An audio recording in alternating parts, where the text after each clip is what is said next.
Assalamualaikum warahmatullahi wabarakatuh. Kami dari kelompok 2 yang akan memaparkan penjelasan mengenai bimbingan konseling, di mana memenuhi tugas mata kuliah bimbingan dan konseling yang diampu oleh Bapak Dr. Sumarto.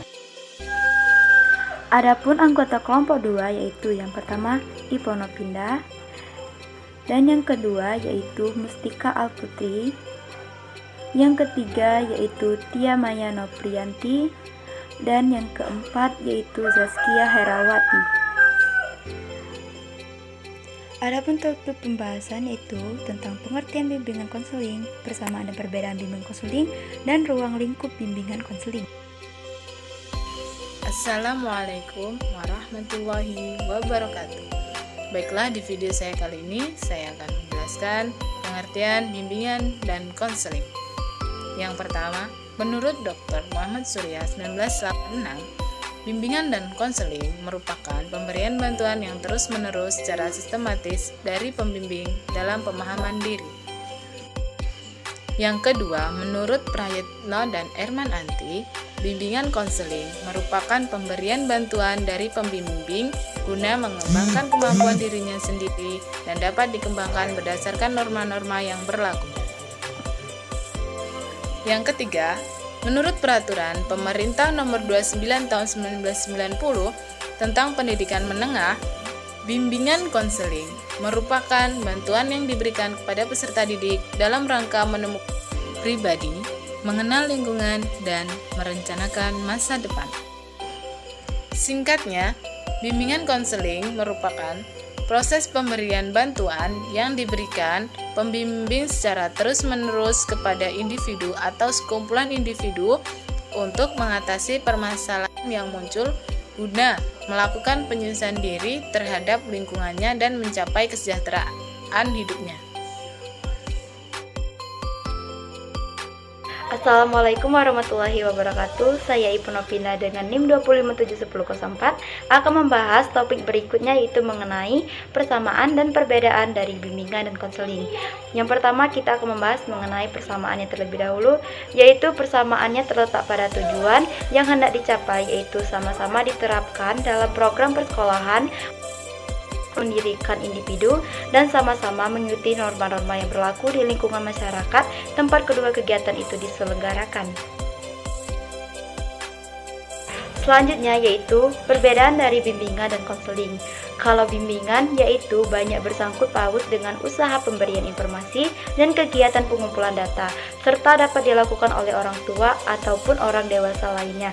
Nah, sedangkan konseling yaitu bantuan yang dilakukan dalam pertemuan tatap muka antara dua orang manusia, yaitu antara konselor dan konseling, serta bentuk khusus bimbingan berupa layanan yang diberikan konselor oleh konseling secara individu.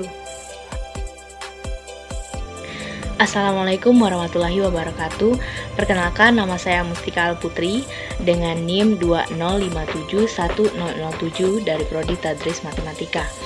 Baiklah, di sini saya akan menjelaskan mengenai ruang lingkup bimbingan dan konseling. Di dalam ruang lingkup bimbingan dan konseling terbagi menjadi 5 aspek. Yang pertama yaitu aspek pelayanan.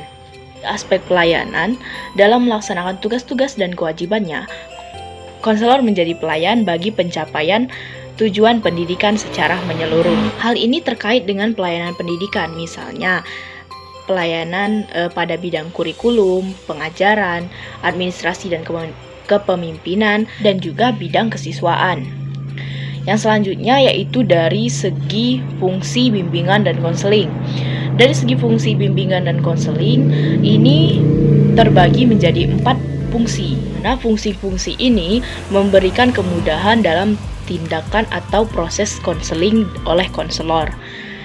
Fungsi ini terbagi menjadi 4. Pertama yaitu fungsi pemahaman. Pemahaman di sini adalah pemahaman tentang masalah klien dan pemahaman dengan lingkungan yang lebih luas dari klien tersebut. Misalnya mengenai informasi ke pekerjaan dan pendidikan dari klien tersebut. Dua, yaitu fungsi pencegahan. Fungsi pencegahan di sini berfungsi agar klien tidak memasuki ketegangan ataupun gangguan tingkat lanjut dari hidupnya, agar tidak memasuki hal-hal yang tidak diinginkan atau hal-hal yang berbahaya, yang dapat memperumit keadaan yang dimana pengobatannya pun akan semakin rumit.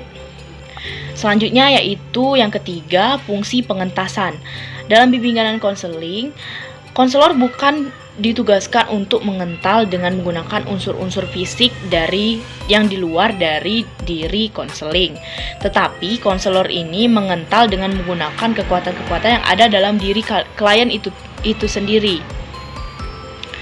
Yang selanjutnya yang keempat yaitu fungsi pemeliharaan dan pengembangan.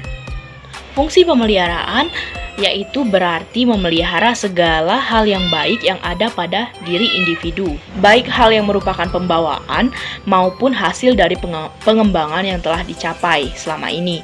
Dalam bimbingan dan konseling ini, fungsi pemeliharaan dan pengembangan dilaksanakan melalui berbagai peraturan, kegiatan, dan juga program. Ruang lingkup bimbingan konseling selanjutnya yaitu dari aspek sasaran, adanya interaksi antara individu, perorangan, serta interaksi antar kelompok atau sekumpulan individu. Dari aspek masalah pengembangan, yang membantu peserta didik mengembangkan kemampuan belajar dalam rangka mengikuti pendidikan dan belajar secara mandiri, serta membantu peserta didik dalam memahami dan menilai informasi, juga memilih dan mengambil keputusan karir. Dari aspek sosial budaya, membantu peserta didik agar memahami dan menilai serta mengembangkan kemampuan hubungan sosial yang sehat, efektif, dan baik dengan keluarga maupun dengan lingkungan. Baiklah, itulah tadi penyampaian materi serta penjelasan mengenai pengertian, perbedaan, persamaan, serta ruang lingkup bimbingan konseling. Jika ada salah kata, baik dari segi penyampaian materi, kami mohon maaf, dan saya akhiri. Wassalamualaikum warahmatullahi wabarakatuh.